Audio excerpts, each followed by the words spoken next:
Yo, shout out to everybody out there. Welcome to Angry Fan Sports. Subscribe to the channel, like the content. So yesterday we watched Caitlin Clark and her speech, how she's ride or dying for Stephanie White. Now we're going to listen to Stephanie White. I can't wait to hear what she got to say because she's in hot water. I know she's going to try to cover her behind. Caitlin, I ride with her. Like, this is, we have a great relationship. And I think I wish somebody asked her what her definition of riding for Caitlin means. Because I don't see how you can ride for somebody, but you take all the positives about their game and basically tell them to abolish it. I don't see how you could ride for somebody when you say the team is not built around them. It's about Kelsey Mitchell. I don't see how you can ride for somebody when you pull them out 3 minutes into the first quarter and you don't even have a reason to. I don't see how you can ride for somebody when I'm watching you screaming and yelling and flipping out, throwing clipboards when you're not even challenging the fouls that you would have actually won if you just listen to them. I don't see how you're riding for them when you're watching a lot of your teammates, right? A lot of her players, a lot of Clark's teammates don't pass to the ball. Don't think I don't be seeing it. Don't think I don't be seeing it. And you say nothing about it. You say nothing about it. You can't even say nothing positive about her unless your back is against the wall. Unless your back is against the wall, you can't ride for her when she's over here destroying the New York Liberty last season and you're pissed off with your arms folded because she's going off. She scored 17 points versus the Mystics a couple of weeks ago, and you couldn't even congratulate or say anything nice. You tried to make it a team thing. So stop acting like you ride for her. You told her that. You got her thinking that. See, the good thing is we see these games. We see these games. We see your bad rotations. We see that's how we be losing the ball. And we be lose the score and we go behind. We see that. You can make it about the players all you want. We're watching what you're doing. That's the beautiful thing about y'all being on TV now. Come on. the narrative of people trying to make it something that it's not is just, taking sensationalism to try to get some clicks and all the other stuff. She wants to be coached. I want her to help me be a better coach. We're both competitive. We're both stubborn. We're more alike than. I have a question for you if that's the case, right? How do you want her to make you be a better coach, yet you turn around and say you stubborn? So which one is it? Because if you're going to be a better coach, you can't really be stubborn.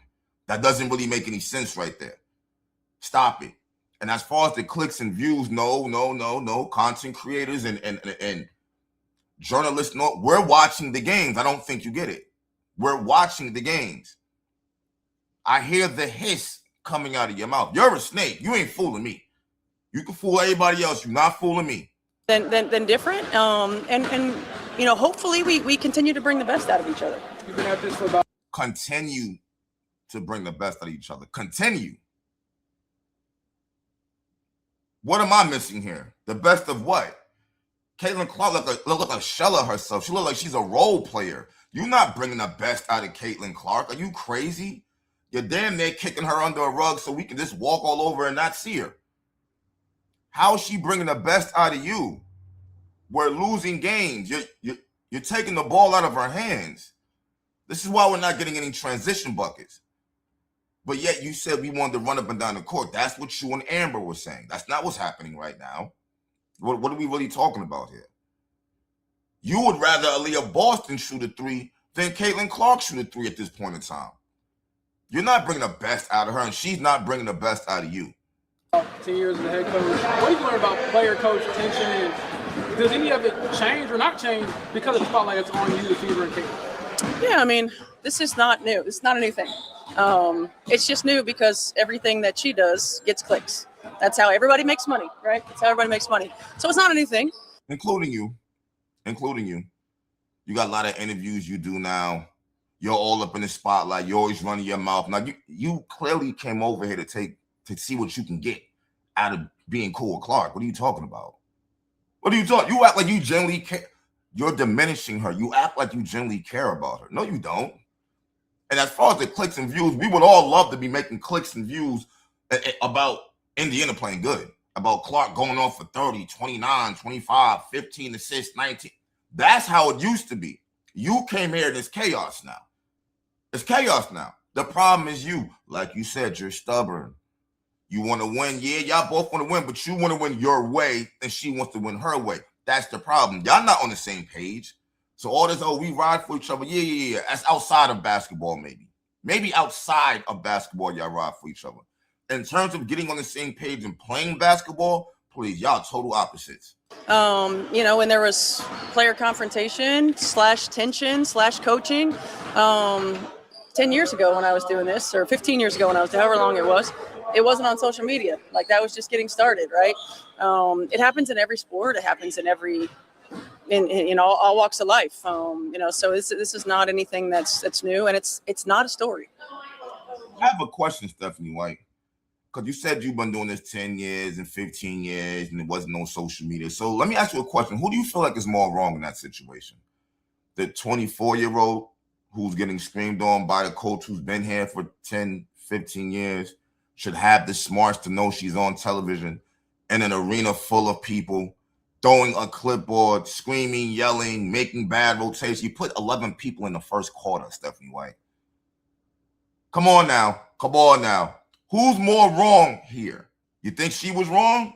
Because she's talking about her defense. You keep saying play D, but you're not even challenging the fouls, which you would have won at least 2 of them. Is she more wrong? I just want to know. Or you saying you and Caitlin are more similar than different. How do you kind of bring out the best in each other then because of that competitive fire, that drive, and ultimately the things that are better than not? I think stretching each other, like challenging each other to think differently, challenging each other to see things differently, holding each other accountable to not just settling for what we've always been. I think we both have an intense competitive drive. I think we both have an intense desire to be the best that we can be. And we're both emotional. We're both emotional players. We're both emotional competitors. And it seems to me like you're going against her. Like, this is your player. You keep saying this is weird. It's like you're challenging her directly, not trying to get her. It seems like this is weird. To me, it seemed like you only know how to coach one way. Like, I definitely can see that by now. Because anybody else would have conformed by now or would have tried by now. Clearly, we look way better with her in the court than her off the court. The minute she gets off the court, we stop scoring. All kinds of things look crazy. So what are you challenging her?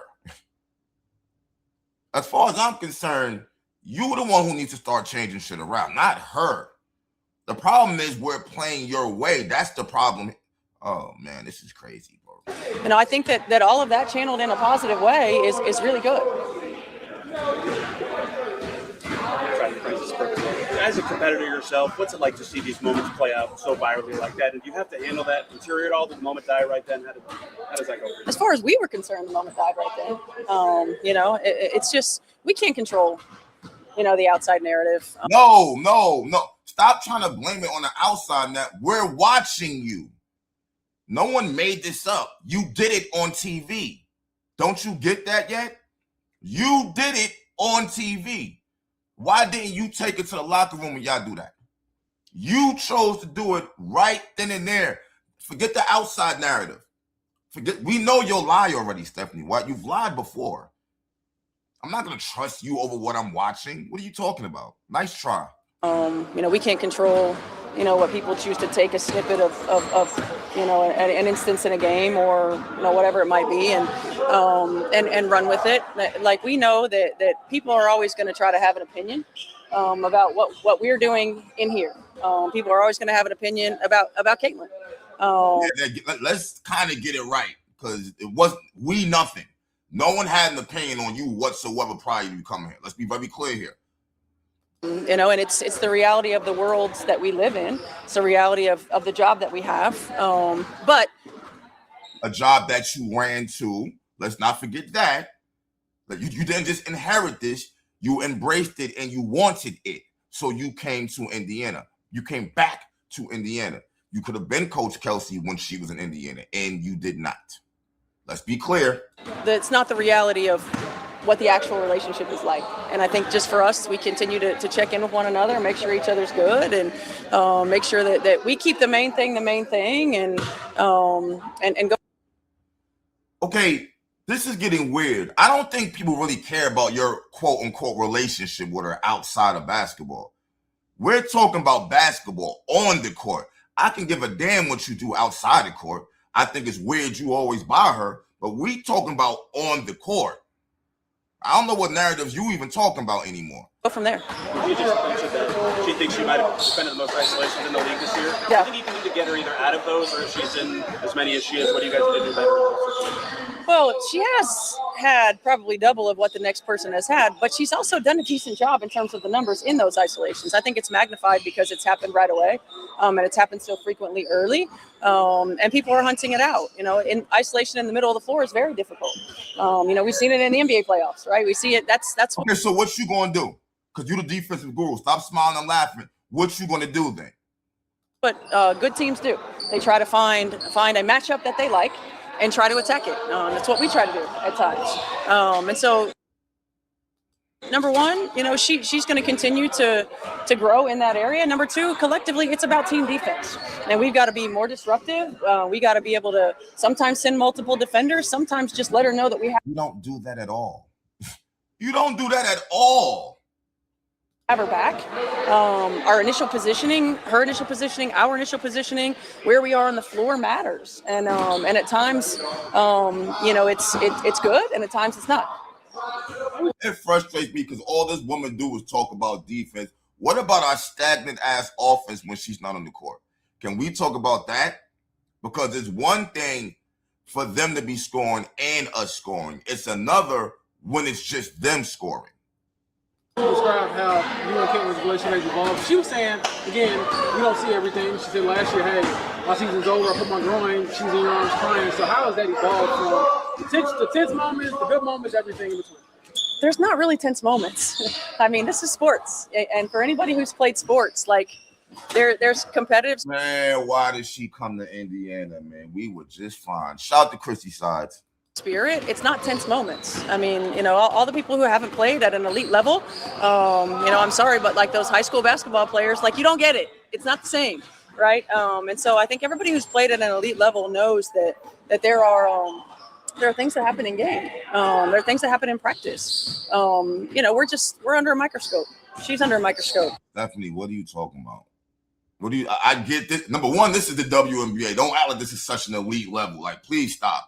Like a good 20 of y'all can play over here. It's not even that serious the way you're trying to make it seem like you was a big time player when you was in the WNBA. Like, come on now. Like, stop. We're not bugging. There aren't no tense moments. We can see it. Like you're trying to lie to us like we can't watch the games ourselves and see it. I can't with her no more, man. But Caitlin Clark, this is who you want to ride or die for, so I'm here for the train wreck. I'll keep watching. I know this ain't going to work. I already know it ain't going to work. So let's just stick around and see what happens. Let me know what you guys think, though, man. I think she's full of shit. That's just me. I'm out. Peace.